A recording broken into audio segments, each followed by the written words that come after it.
Hi and welcome to another Woodworkers video. People often ask, how do you get that nice showroom finish onto my joinery?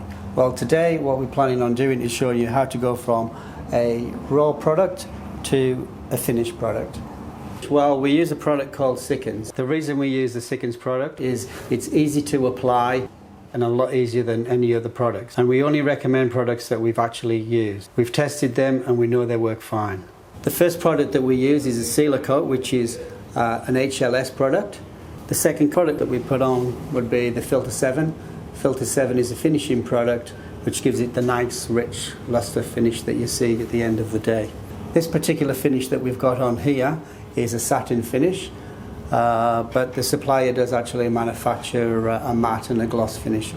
Timber is a natural product, and because it is a natural product, what happens is you get different shades. So colour variation itself isn't a fault. Now, most people don't have a problem with this, but if you particularly do have, what you can do is you can get a darker colour stain to go over the lighter area to blend it in. So you'll need a little bit of skill to do that, but it is potentially possible to do that. But what you should consider is, over time, the timber, when it's exposed to UV sunlight, will start to blend and the colours will start to blend together. When the joinery leaves the factory, generally speaking, it's raw. So this is what the raw product looks like. It's all been sanded nice and smooth inside the factory. So if you buy a product that's raw, that's how you'll receive it. You can also buy the product with a sealer coat on. If you buy it with a sealer coat, basically we've sanded it in the factory, we've put this sealer coat on, we don't do any more sanding. It is slightly rough. What you need to do on site is you give it a slight sand, then you put the second sealer coat on. We can also supply the product with a white primer base on. If you do get it with a white primer base, basically it's been sanded in the factory, it's got one primer coat over the top. Applying the white primer is exactly the same as applying the clear finishes. You go through exactly the same processes, and the same principle applies, that you need to have a really good primer to get a really good finish at the end of the day. The primer needs to dry quickly so that when you can sand it, it'll actually sand with a nice fine powder. When the product's been on site for quite a while, sometimes the sealer will actually fade, and it's hard to tell if you've actually got a sealer on there or not. The best thing to do is to give it a little test by dropping a little bit of water onto the product.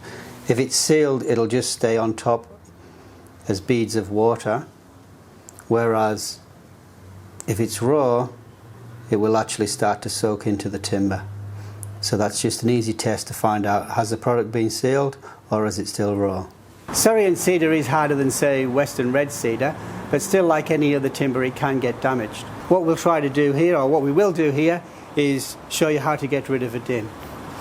Now, I'm just going to use a hammer and just pretend this has happened on site. I'll give it a few bangs. And what we'll do is we'll get George to show you how to actually remove those dints without leaving any damage there at all.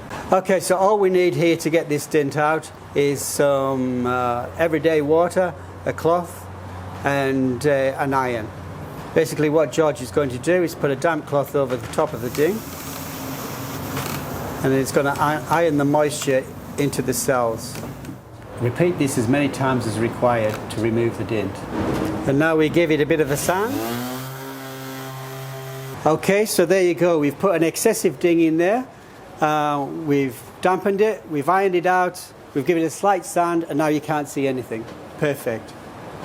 When you have a raw finish like this, when it leaves the factory, it's already been pre-sanded in the factory, so it is nice and smooth.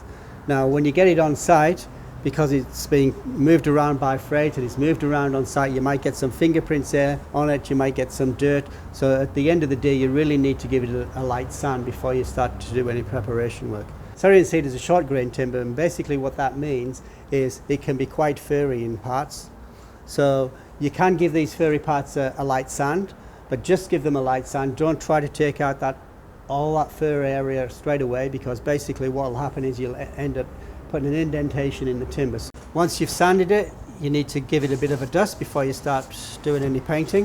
You're going to do painting without filling in these nail holes.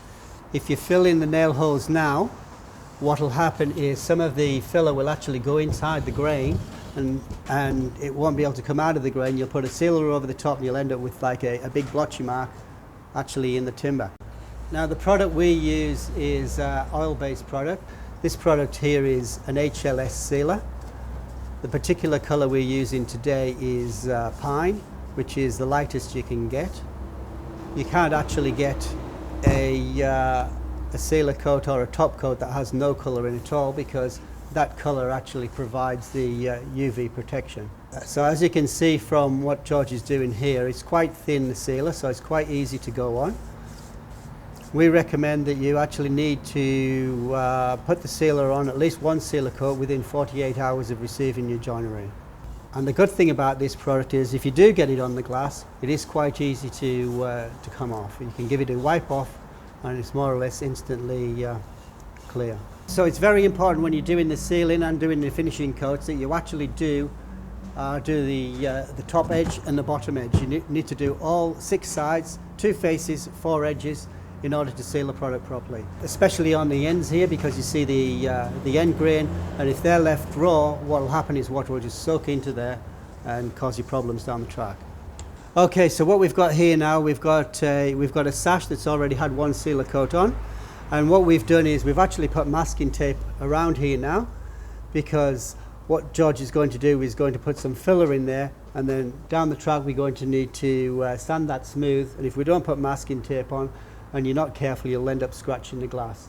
Here's a little tip for you. When you apply masking tape, if you actually keep the masking tape about 1 millimeter away from the edge of the timber, what will happen is when you put the paint or the clear finish over, it'll actually run onto the glass, and that will provide an extra little seal there to prevent any water from potentially moving in behind the glass. As I say, the timber is Syrian cedar, but what you do when you put in the filler, you probably get something a bit darker.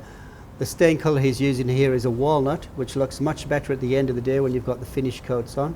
If you put a cedar coat or a lighter coat in there, filler in there, what will happen is it'll really stand out. We've got the sash where we've had the filler put in there, and the filler's all dry, so what George is doing is actually giving it a light sand. And this is where you can see that if you've got the masking tape in place and you're rubbing it with sandpaper there, it's quite easily, you could quite easily scratch the glass. Any furriness that was there before has now hardened up and come off with this light sand. So once we've given it the light sand, what we need to do now is dust it down again, stand it up, and we can start to apply our second coat of sealer. Now that we've got the masking tape all the way around, it's quite easy to actually put the paint on. Any excess that goes onto the masking tape obviously isn't a problem. Do not paint the joinery with an acrylic paint. If you paint with an acrylic paint, basically it's a plastic.